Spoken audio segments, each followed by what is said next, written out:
د ښاغلي نورایل کلیوال لنډ ژوندلیک ویان مطیع الله خان.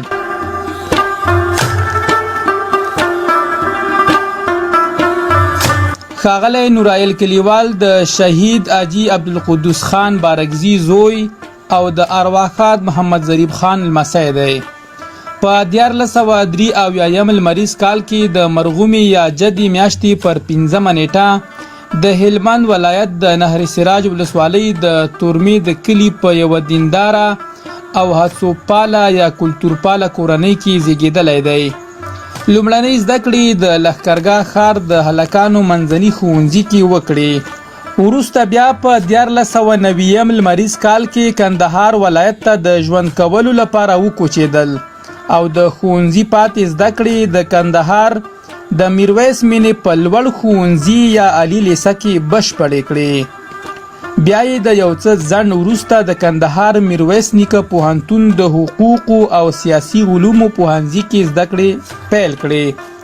ښاغلی نورایل کلیوال د خپلو هغو پرزنګوالو یا مبارزو ملګرو لخوا چې د 2014 زیږدیز کال راهیسې پښتو ژبې هڅوب یا کلتور او نورو ولسي یا ملي او اسلامي ارزښتونو لپاره د ځوان کهول ډلې په نوم کار کاوه چې وروسته مشر وټاکل شو او د یادو پرزنګونو یا مبارزو لپاره د ځوان کهول ملي ټولنه رسمي کړه چې په ټول هیواد او په ډیرو افغان میشتو بهرنیو هیوادونو کې هم څانګې لري.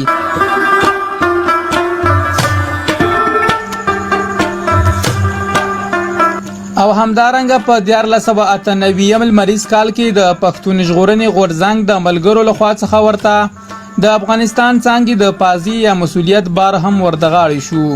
ښاغلي کلیوال د ځینو زده کړیزو ټولنو یا تعلیمي مؤسسو ترڅنګ په نورو ځانګړو څانګو یا خصوصي ادارو کې هم دنده ترسره کړې ده.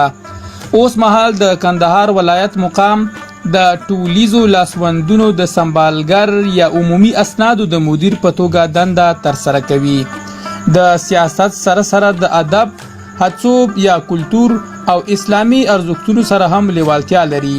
په پښتو کې لنډې کیسې، ویناوې، سیاسي او ټولنیزې لیکنې کښلي او همدارنګه پښتو ژبې ته یې ژباړلي دي.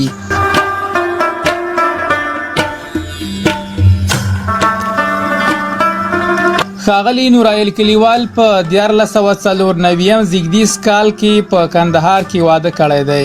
اوس مهال یو زوی اجمل او یوه لور زرغونه رب العزت ورکړي دي.